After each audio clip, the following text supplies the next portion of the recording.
En las afueras de San Luis Potosí, donde las calles empedradas del centro colonial dan paso a caminos de tierra que serpentean entre cerros áridos, existió una casona que durante décadas fue el centro de una fortuna tan grande como inexplicable. Los Monteverde no eran mineros, no tenían haciendas productivas, ni participaban en el comercio de metales preciosos que enriquecía a tantas familias potosinas. Y sin embargo, en menos de 20 años, pasaron de ser comerciantes modestos a poseer una de las residencias más opulentas de la ciudad. Corría el año de 1897 y el México de Porfirio Díaz brillaba con el lustre engañoso del progreso y la modernidad. Las ciudades crecían, llegaban ferrocarriles, se construían teatros y palacios, pero bajo esa fachada de orden y prosperidad existía un submundo de miserias que la sociedad prefería no ver. Orfanatos desbordados, asilos donde los ancianos morían olvidados, hospitales donde los indigentes eran tratados como ganado. Y en ese mundo de invisibles y olvidados, la familia Monteverde encontró su mina de oro. La casona se levantaba en la calle de la Merced, a pocas cuadras de la catedral, pero en un barrio que las familias decentes evitaban después del anochecer. Era un edificio de 2 plantas con balcones de hierro forjado y un patio interior amplio, rodeado de habitaciones. Desde fuera parecía respetable, casi elegante. Pero los vecinos más cercanos habían aprendido a no hacer preguntas sobre los carruajes que llegaban en la madrugada, ni sobre los bultos envueltos en lonas que descargaban en el portón trasero, ni sobre los olores químicos que a veces escapaban por las ventanas del sótano. Don Gilberto Monteverde era un hombre corpulento de 50 años, con bigote espeso y manos sorprendentemente delicadas para alguien de su constitución. Había estudiado medicina en la Ciudad de México, o eso decía, aunque nunca ejerció formalmente ni tenía título colgado en ninguna pared. Su esposa, doña Constanza, era una mujer menuda y silenciosa que vestía siempre de negro y cuyos ojos grises parecían estar constantemente evaluando, calculando, midiendo el valor de las cosas y de las personas. Tenían 3 hijos. Edmundo, el mayor, había heredado la corpulencia de su padre y su mismo talento para la anatomía. Pasaba largas horas en el sótano de la casona, trabajando con instrumental médico que brillaba bajo la luz de lámparas de aceite. Sofía, la única hija, poseía la frialdad de su madre y un ojo para los negocios que resultaba inquietante en una mujer tan joven. Y el menor, Tobías, apenas 16 años en 1897, mostraba un nerviosismo constante que contrastaba con la calma glacial del resto de la familia. Los Monteverde se anunciaban discretamente como proveedores de servicios médicos especializados. Pero sus verdaderos clientes no eran los ricos que podían pagar doctores privados, sino instituciones que operaban en los márgenes de la respetabilidad. Escuelas de medicina que necesitaban material para sus prácticas de anatomía, coleccionistas extranjeros con intereses morbosos, médicos que realizaban investigaciones que la ética convencional no aprobaría y una red internacional de compradores cuyas identidades permanecían cuidadosamente ocultas. Lo que vendían los Monteverde llegaba de los lugares que la sociedad prefería olvidar. El orfanato de Santa Clara, donde los niños morían regularmente de enfermedades que nadie se molestaba en tratar. El asilo de San Vicente, donde los ancianos sin familia esperaban la muerte en catres de madera podrida. El hospital para indigentes, donde los cuerpos no reclamados se amontonaban en una morgue improvisada. Y de la cárcel municipal, donde los presos ejecutados o muertos en riñas quedaban a disposición de quien pagara las tasas administrativas apropiadas. Don Gilberto había establecido acuerdos con directores de instituciones, guardias corruptos, funcionarios venales. 1 peso aquí, 5 pesos allá, y los cuerpos que nadie reclamaba encontraban su camino hacia el sótano de la casona en la calle de la Merced. Allí, bajo las manos expertas de los Monteverde, eran preparados, preservados y convertidos en mercancía para un mercado internacional que pagaba en oro. Esqueletos completos perfectamente articulados, órganos preservados en frascos de formol, especímenes anatómicos montados con precisión quirúrgica, piezas que las universidades europeas y estadounidenses compraban sin hacer demasiadas preguntas sobre su procedencia, porque en aquellos años finales del siglo XIX, la ciencia médica tenía hambre insaciable de material humano para estudio, y los Monteverde habían descubierto cómo satisfacer esa demanda mientras acumulaban una fortuna. Pero en el verano sofocante de 1897, algo cambió en la casona de la calle de la Merced. Los vecinos comenzaron a notar que los carruajes llegaban con más frecuencia, que los olores químicos se volvían más intensos, que por las noches se escuchaban sonidos extraños desde el sótano, como si alguien trabajara con frenesí, sin parar, durante horas y horas. Y entonces empezaron las desapariciones, no de los olvidados de siempre, de los indigentes y huérfanos que nadie extrañaría, sino de personas con nombres, con familias, con vidas que importaban. Un estudiante de leyes que salió una noche y nunca regresó. Una joven costurera que desapareció de camino a su casa. Un músico de la banda municipal que se esfumó después de un ensayo. La familia que había construido su fortuna vendiendo a los muertos estaba a punto de descubrir que algunos muertos no permanecen quietos y que hay precios que eventualmente deben pagarse con algo más que oro. Si estas historias del México olvidado te perturban, suscríbete al canal. Cada semana desenterramos secretos que deberían haber permanecido sepultados. El pasado nunca descansa en paz. La historia de los Monteverde comenzó en 1877, cuando Gilberto llegó a San Luis Potosí desde Guadalajara, huyendo de rumores que amenazaban con destruir su reputación. Había sido asistente en la escuela de medicina, pero algo sucedió en las salas de disección que lo obligó a abandonar la ciudad en mitad de la noche. Nunca se supo con certeza qué fue, pero los registros muestran que varios cuerpos destinados al estudio anatómico desaparecieron durante su último año allí y que una investigación interna fue cerrada abruptamente después de que ciertos funcionarios recibieran pagos sustanciales. En San Luis Potosí, Gilberto se presentó como médico rural retirado que buscaba tranquilidad. Alquiló una casa modesta y conoció a Constanza Villareal, hija de un farmacéutico arruinado que había muerto dejando deudas y vergüenza. Constanza tenía 24 años y ninguna perspectiva de matrimonio. Era demasiado inteligente para su propio bien, decían las mujeres del barrio. Leía libros de contabilidad y hablaba de negocios como si fuera hombre. Cuando Gilberto le propuso matrimonio 3 meses después de conocerla, ella aceptó sin ilusiones románticas. Era una transacción, y ambos lo sabían. El matrimonio resultó ser una sociedad perfecta. Gilberto tenía el conocimiento anatómico y los contactos en el mundo médico. Constanza poseía una mente comercial, despiadada, y ningún escrúpulo moral que la limitara. Juntos identificaron una oportunidad que nadie más había considerado.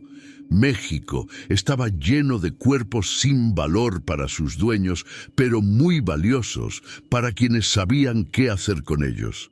Comenzaron modestamente en 1880. Gilberto ofreció sus servicios como preparador anatómico a la escuela de medicina local, cobrando tarifas muy por debajo del mercado.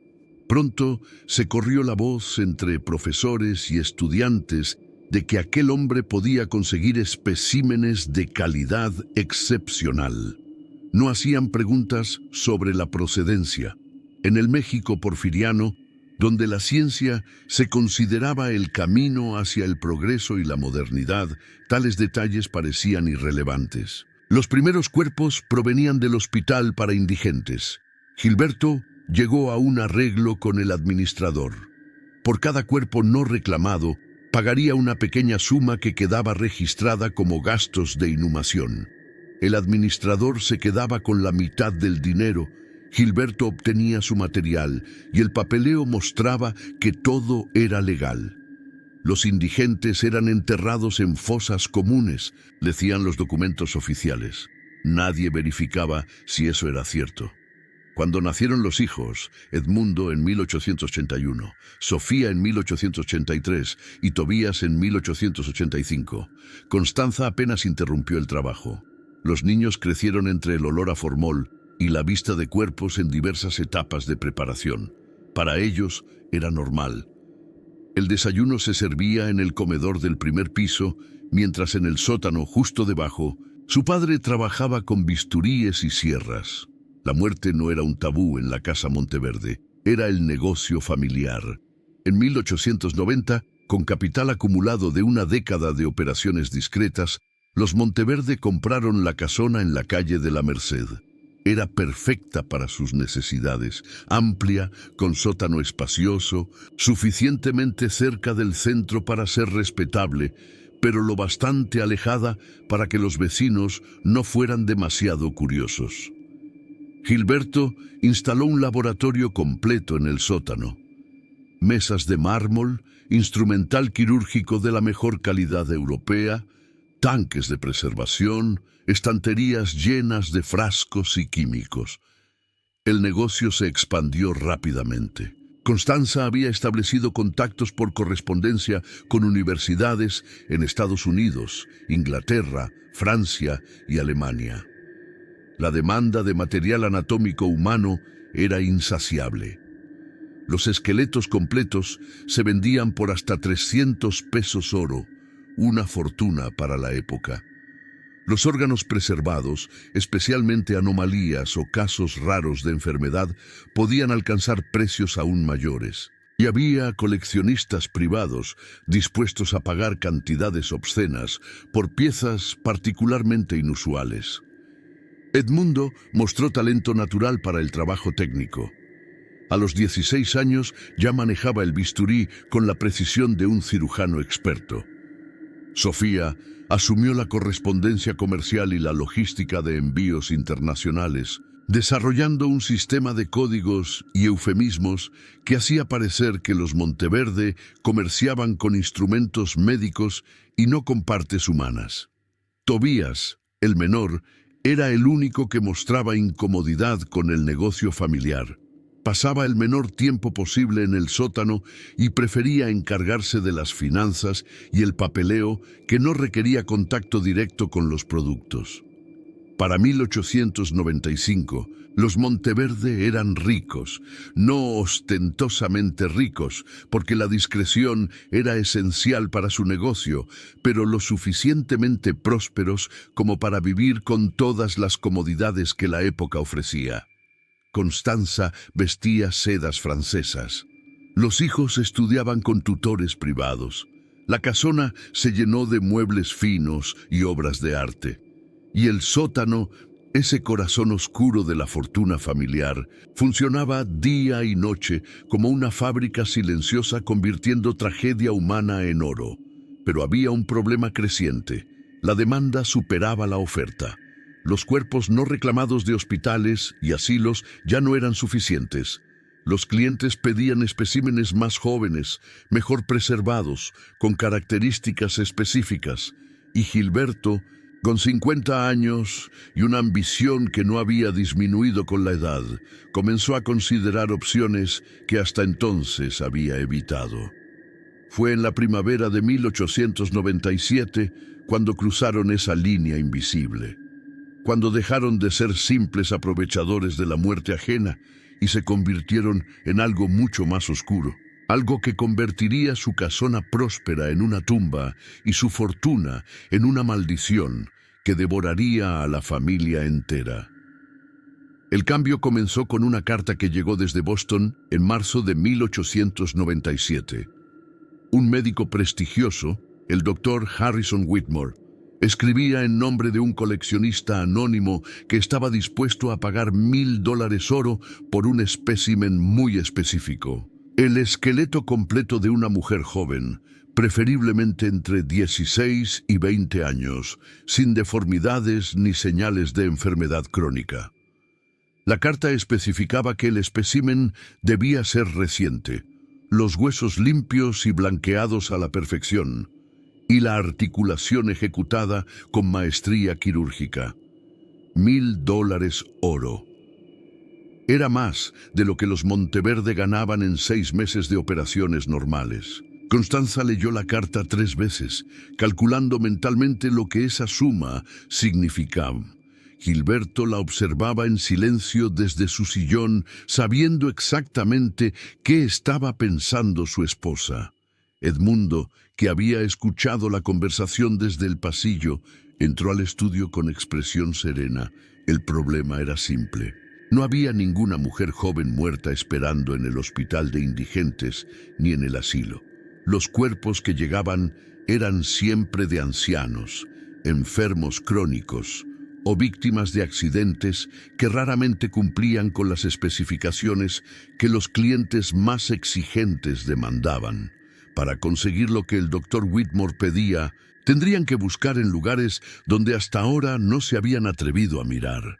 Sofía fue quien sugirió la solución con una naturalidad escalofriante. Había cientos de mujeres jóvenes en San Luis Potosí que nadie extrañaría si desaparecían. Sirvientas recién llegadas del campo que aún no tenían vínculos establecidos en la ciudad. Prostitutas que trabajaban en los burdeles más miserables. Huérfanas mayores de edad que habían sido expulsadas de las instituciones al cumplir 18 años. Mujeres invisibles para la sociedad, sin familia que las buscara, sin empleadores que reportaran su ausencia. Tobías se opuso violentamente.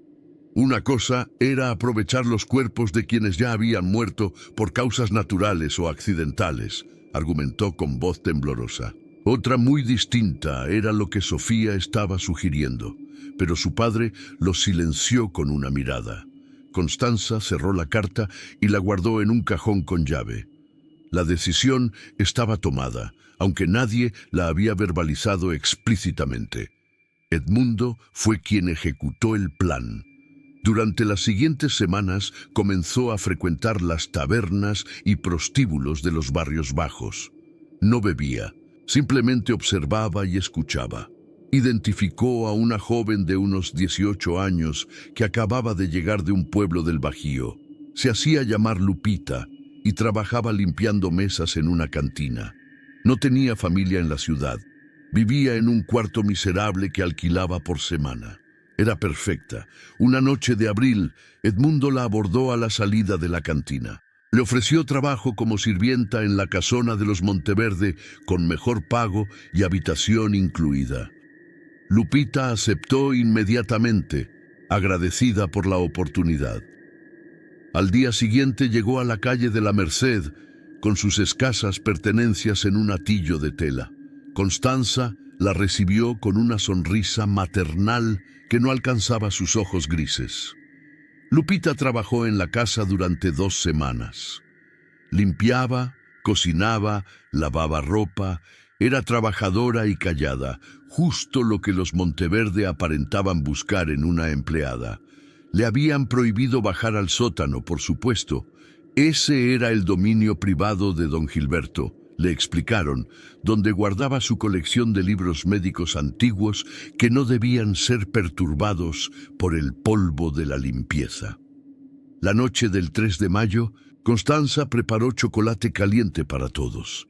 Le había añadido láudano a la taza de Lupita, suficiente para que la muchacha cayera en un sueño profundo del que no despertaría con facilidad.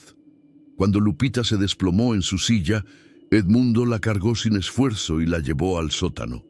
Gilberto ya estaba allí, con sus instrumentos preparados y sus tanques de químicos listos. Tobías se encerró en su habitación esa noche y se tapó los oídos con almohadas, pero aún así pudo escuchar los sonidos que subían desde el sótano.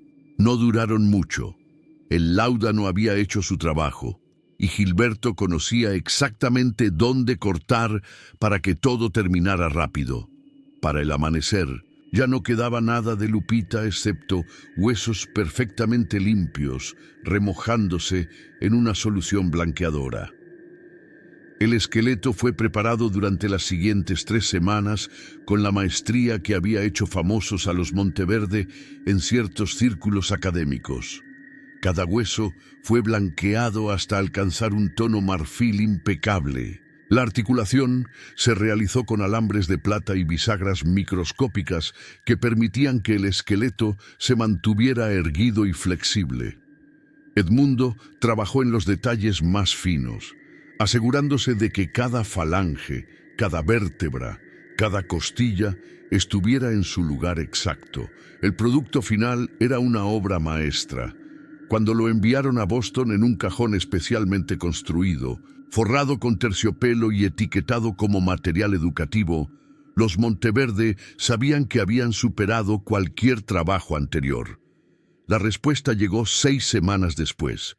El cliente estaba extasiado. Pagó los $1000 completos y solicitó otros 2 especímenes similares para antes de fin de año. Esa fue la puerta que nunca debieron abrir, porque una vez que probaron lo lucrativo que resultaba satisfacer pedidos específicos, la tentación de continuar se volvió irresistible. El dinero fluía como nunca antes. Los clientes internacionales hacían pedidos cada vez más elaborados y específicos. Querían niños para estudios de desarrollo óseo, querían cerebros preservados de diferentes razas para investigaciones frenológicas. Querían fetos en diversos estados de gestación, y los Monteverde, con su eficiencia fría y su total ausencia de escrúpulos, se convirtieron en los proveedores más confiables del mercado negro anatómico internacional. Entre mayo y septiembre de 1897, 7 personas desaparecieron en San Luis Potosí. El patrón era siempre el mismo: personas sin vínculos fuertes, recién llegadas a la ciudad, que nadie extrañaría lo suficiente como para organizar búsquedas exhaustivas. Las autoridades registraban las denuncias con indiferencia burocrática. Gente desaparecía todo el tiempo en las ciudades porfirianas. La mayoría huía de deudas o simplemente se mudaba sin avisar. Pero en octubre, los Monteverde cometieron su primer error. Edmundo, envalentonado por meses de éxito sin consecuencias, eligió a una víctima que no era tan invisible como creía. Carlos Mendívil era estudiante de Derecho, hijo de una familia de comerciantes de clase media. Había tenido una discusión con su padre y vivía solo en una pensión. Por eso Edmundo asumió que su desaparición pasaría desapercibida. No contó con que Carlos tenía una prometida decidida y un círculo de amigos que comenzaron a hacer preguntas incómodas cuando no apareció a clases durante una semana. La policía, presionada por la familia Mendívil, comenzó una investigación real por primera vez, y mientras los agentes recorrían las calles preguntando por el joven desaparecido, varios testigos mencionaron haber visto a Carlos conversando con un hombre corpulento cerca de la casona de la calle de la Merced. Otros recordaron haberlo visto entrar precisamente por ese portón una tarde de octubre.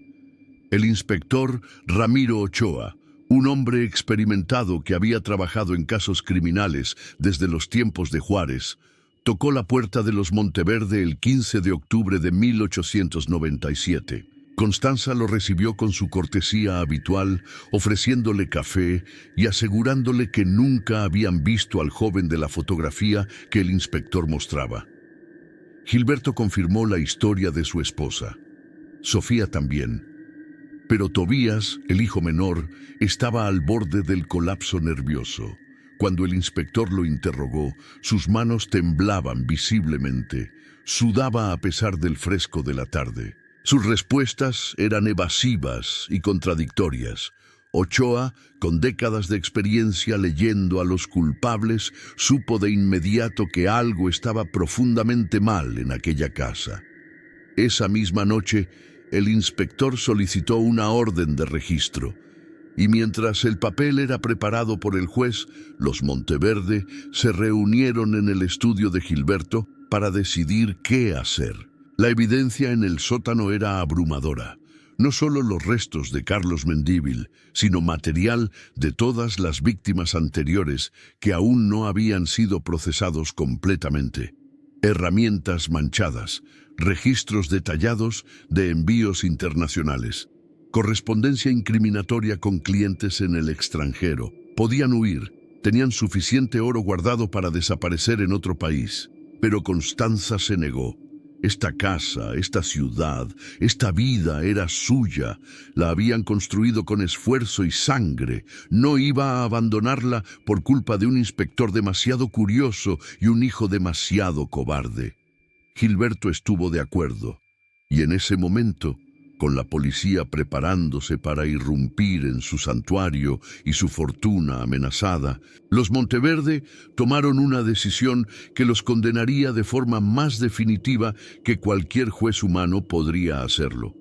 El inspector Ochoa llegó con 6 agentes a las 8 de la mañana del 16 de octubre de 1897. Traía la orden de registro firmada por el juez y la determinación de un hombre que había visto demasiada maldad en su carrera como para sorprenderse fácilmente. Pero nada en sus 30 años de servicio lo había preparado para lo que encontraría detrás de las puertas de la casona Monteverde. Constanza lo recibió con una calma inquietante. Vestía de negro riguroso, como siempre, y su rostro no mostraba ninguna emoción mientras les permitía entrar. Gilberto estaba sentado en el salón principal, leyendo un periódico como si aquella fuera una mañana cualquiera. Edmundo y Sofía permanecían de pie junto a la ventana, observando a los policías con expresiones idénticas de desdén frío. Solo Tobías estaba ausente, encerrado en su habitación del segundo piso. Ochoa ordenó comenzar la inspección por el sótano. 2 agentes bajaron las escaleras de piedra mientras el inspector esperaba en el salón vigilando a la familia. Los minutos pasaron en silencio tenso. Entonces se escuchó un grito ahogado desde abajo, seguido por el sonido de alguien vomitando violentamente. Cuando Ochoa bajó, encontró a sus hombres pálidos como cadáveres, apoyados contra la pared de piedra húmeda. Uno de ellos señalaba hacia el interior del sótano sin poder articular palabra. El inspector encendió una lámpara adicional y avanzó. El laboratorio de Gilberto era amplio y estaba dividido en varias secciones. La primera área contenía las mesas de trabajo, superficies de mármol con canales para drenar líquidos. Las herramientas colgaban ordenadas en la pared, sierras de diversos tamaños, bisturíes, cinceles, martillos especializados, ganchos. Todo estaba limpio, brillante, organizado con la precisión de un cirujano meticuloso. La segunda sección albergaba los tanques de preservación, grandes recipientes de vidrio llenos de líquidos claros, donde flotaban órganos en diferentes estados de preparación. Corazones, cerebros, riñones, cada uno etiquetado con fecha y código. En estantes que cubrían una pared completa, había cientos de frascos más pequeños conteniendo especímenes diversos, algunos reconocibles, otros que Ochoa prefirió no examinar demasiado de cerca. Pero fue la tercera sección la que heló la sangre incluso de un hombre experimentado como el inspector. Allí estaban los productos terminados esperando ser enviados. 3 esqueletos completos colgaban de soportes metálicos, blanqueados y articulados con maestría profesional. Sobre una mesa larga había partes de al menos 2 cuerpos más en proceso de limpieza. Y en el rincón más alejado, parcialmente cubierto por una lona, Ochoa encontró lo que había venido buscando. Carlos Mendívil, o lo que quedaba de él, yacía sobre una mesa inclinada. El trabajo de desarticulación apenas había comenzado cuando la investigación policial los había interrumpido. El joven había sido asesinado hacía no más de 3 días. Su rostro aún era reconocible, congelado en una expresión de horror que Ochoa sabía que lo perseguiría en pesadillas durante años. Pero lo más perturbador no era la evidencia física del crimen. Era el registro meticuloso que los Monteverde habían mantenido. Edmundo, con su caligrafía perfecta, había documentado cada adquisición en libros de contabilidad como si fueran transacciones comerciales normales. Fechas, características físicas, causa de muerte cuando era natural o circunstancias de obtención cuando no lo era, precio de venta, destinatario, todo registrado con precisión burocrática escalofriante. Los libros mostraban que el negocio había operado legalmente durante años, procesando solo cuerpos obtenidos de instituciones. Pero a partir de mayo de 1897, las anotaciones cambiaban. Aparecían nombres completos, descripciones de personas vivas, lugares donde habían sido contactadas, y junto a cada nombre, eventualmente, una fecha de muerte y detalles de procesamiento. Ochoa subió las escaleras con los libros bajo el brazo. Su rostro había perdido todo color. Ordenó el arresto inmediato de toda la familia Monteverde. Los agentes se movieron para cumplir la orden. Pero entonces Gilberto habló por primera vez. Su voz era tranquila, casi amable. Explicó que no habían hecho nada que la ciencia misma no demandara, que los cuerpos que habían procesado pertenecían a personas cuyas vidas carecían de valor real, indigentes, prostitutas, huérfanos sin futuro, que al convertirlos en herramientas educativas les habían dado más propósito en muerte del que jamás tuvieron en vida, que universidades prestigiosas en todo el mundo habían avanzado el conocimiento médico gracias a su trabajo. La frialdad con que lo dijo, la total ausencia de remordimiento o conciencia de haber hecho algo moralmente atroz, dejó a Ochoa sin palabras. Constanza asintió en acuerdo con cada palabra de su esposo. Sofía añadió que el negocio había sido extraordinariamente lucrativo y que lamentaba que conciencias débiles lo hubieran interrumpido. Edmundo permaneció en silencio, pero su mirada desafiante transmitía el mismo mensaje. Fue entonces cuando Tobías bajó las escaleras. El joven de 26 años había envejecido décadas en meses. Su cabello mostraba mechones grises que no estaban allí en primavera. Sus manos temblaban incontrolablemente.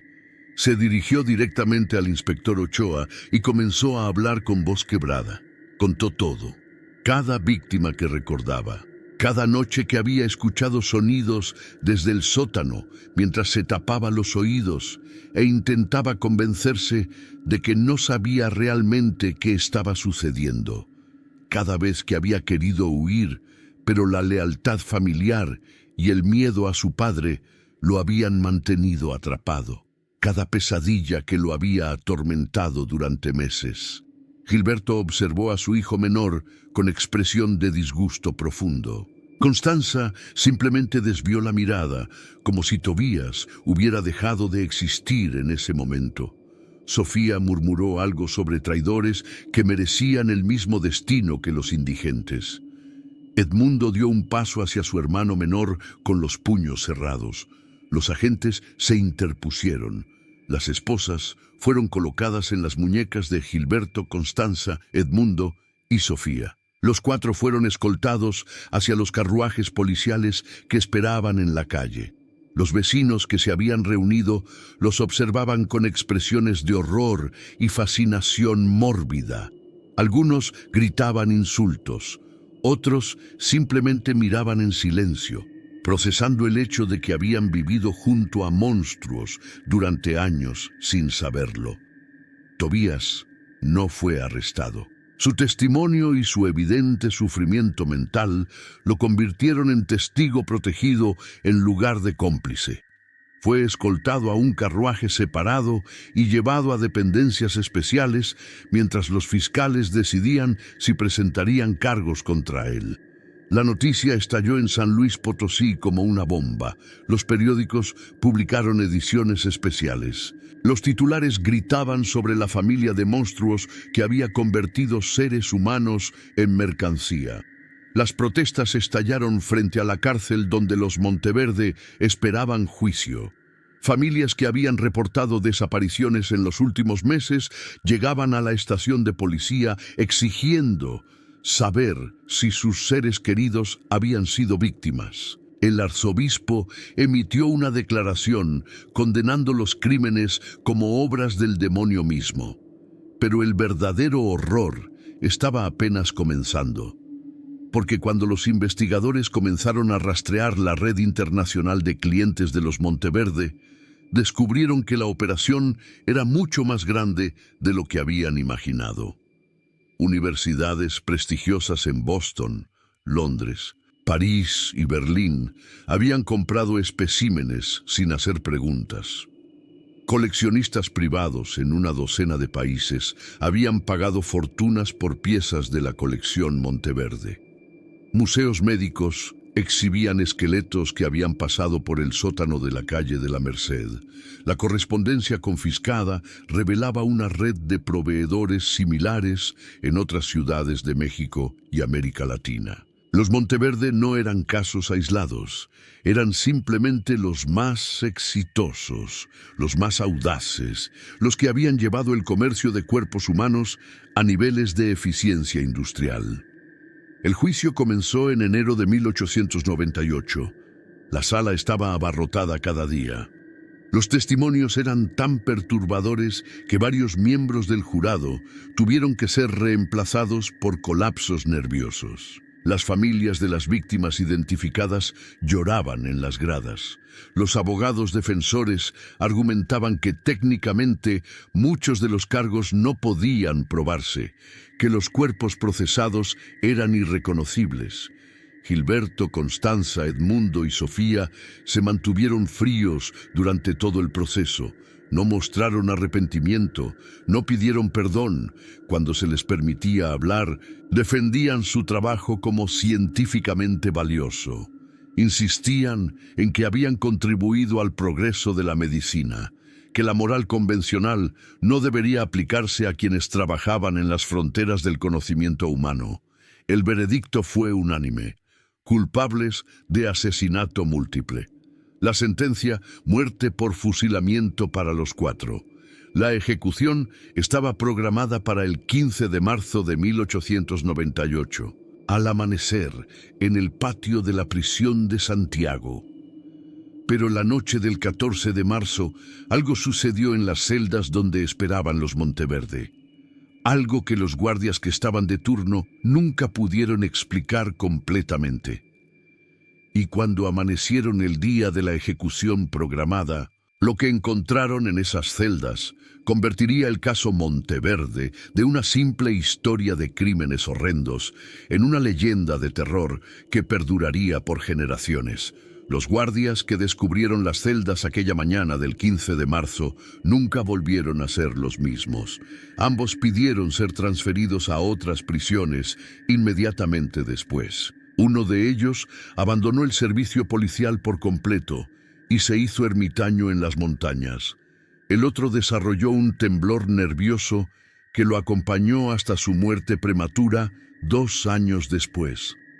Las 4 celdas donde esperaban los Monteverde estaban cerradas desde fuera, con candados intactos y guardias apostados en el pasillo toda la noche. Ningún sonido inusual había sido reportado. Ninguna visita había sido permitida. Y sin embargo, cuando abrieron las puertas para escoltar a los condenados al patio de ejecución, encontraron una escena que desafiaba toda explicación racional. Gilberto Monteverde estaba muerto en el suelo de su celda. Su cuerpo mostraba señales de violencia extrema, pero no había sangre. Era como si cada hueso hubiera sido meticulosamente desarticulado, separado con precisión quirúrgica, y luego vuelto a colocar en su lugar de forma incorrecta. Los brazos estaban torcidos en ángulos imposibles, las piernas dobladas hacia atrás, la cabeza girada 180 grados, y en su rostro, congelada por la rigidez cadavérica, había una expresión de terror absoluto que contrastaba grotescamente con la frialdad que había mostrado durante toda su vida. Constanza había sufrido un destino similar. Yacía sobre el catre de su celda, con el cuerpo dispuesto en una posición que recordaba a los especímenes anatómicos que ella misma había empacado para envío internacional.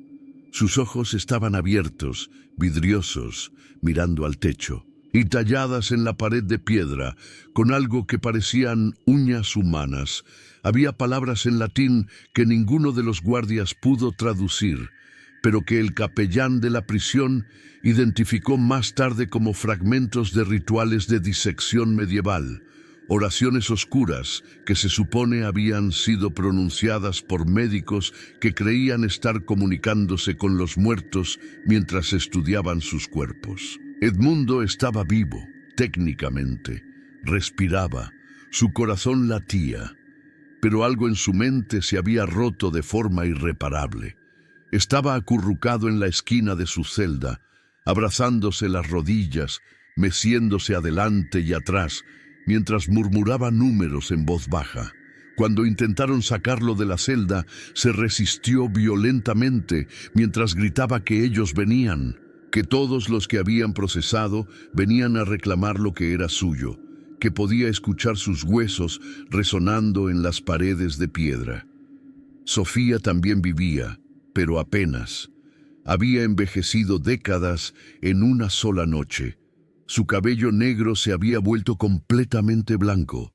Su piel mostraba un tono ceniciento. Sus ojos, que siempre habían sido fríos y calculadores, ahora estaban vacíos, mirando hacia algo que nadie más podía ver.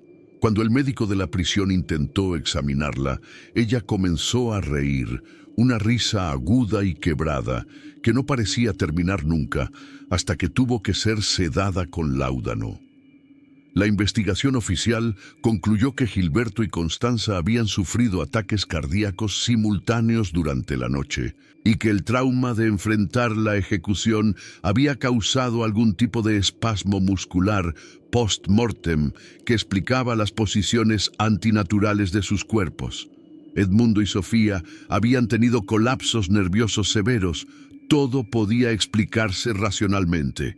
Así lo estableció el reporte oficial, pero los guardias sabían la verdad.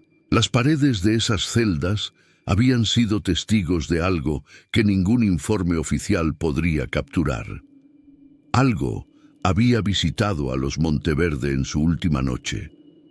Algo que conocía exactamente lo que habían hecho y había decidido cobrar cuentas usando los mismos métodos que ellos habían empleado con sus víctimas.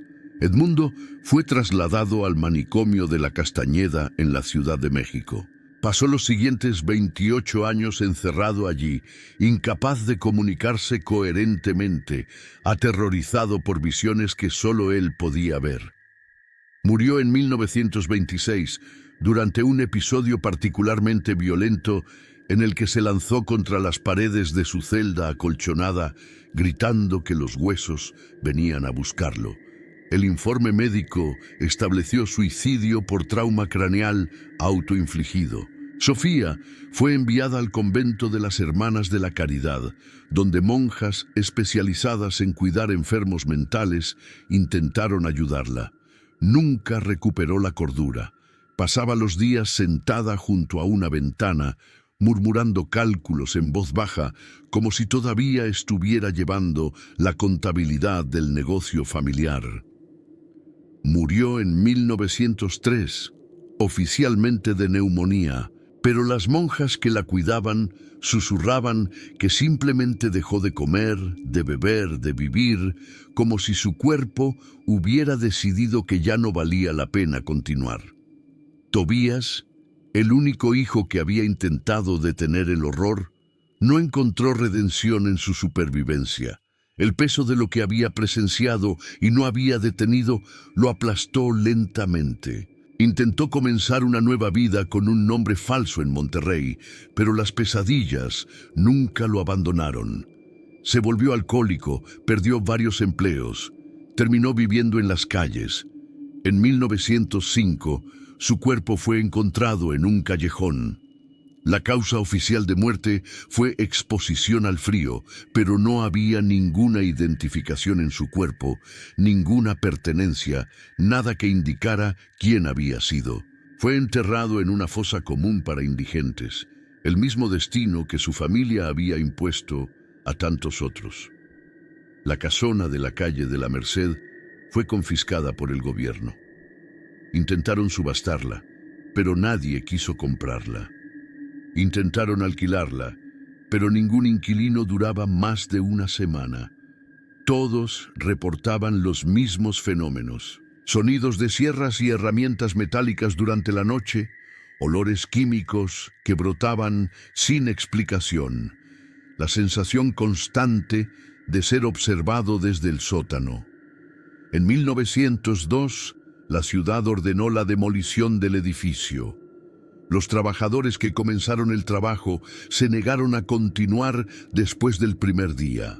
Aseguraban que cuando rompieron las paredes del sótano, encontraron cosas emparedadas entre los ladrillos: fragmentos de huesos, mechones de cabello, trozos de tela manchada, como si los Monteverde hubieran ocultado evidencia incluso en la estructura misma del edificio. La demolición se completó finalmente con trabajadores traídos de otras ciudades que no conocían la historia. El terreno quedó baldío durante años. Eventualmente fue utilizado para construir un mercado municipal, luego una escuela y finalmente un edificio de departamentos en los años 60.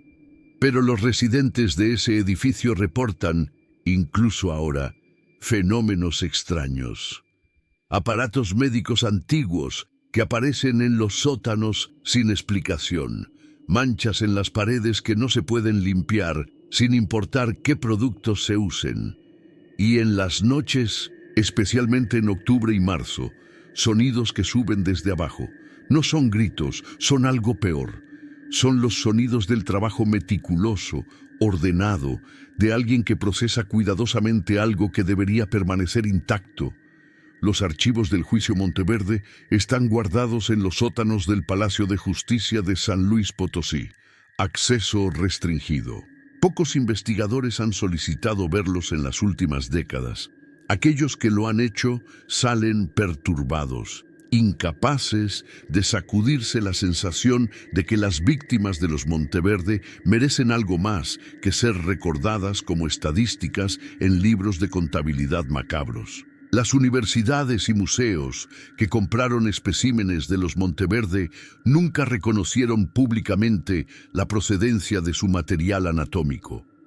Algunos siguen exhibiendo piezas que probablemente pasaron por el sótano de la calle de la Merced. Esqueletos perfectamente articulados de jóvenes sin nombre. Órganos preservados de personas cuyas historias fueron borradas cuando sus cuerpos fueron convertidos en herramientas educativas. La historia de la familia Monteverde quedó como advertencia en San Luis Potosí. Una advertencia sobre lo que sucede cuando la ambición elimina toda consideración moral, cuando los seres humanos son reducidos a mercancía, cuando la ciencia se divorcia de la ética, cuando la riqueza se construye sobre la deshumanización sistemática de los vulnerables. En las noches oscuras, cuando el viento sopla desde las montañas hacia el centro histórico de San Luis Potosí, los ancianos del barrio de la Merced todavía cuentan la historia, no para entretener, sino para recordar.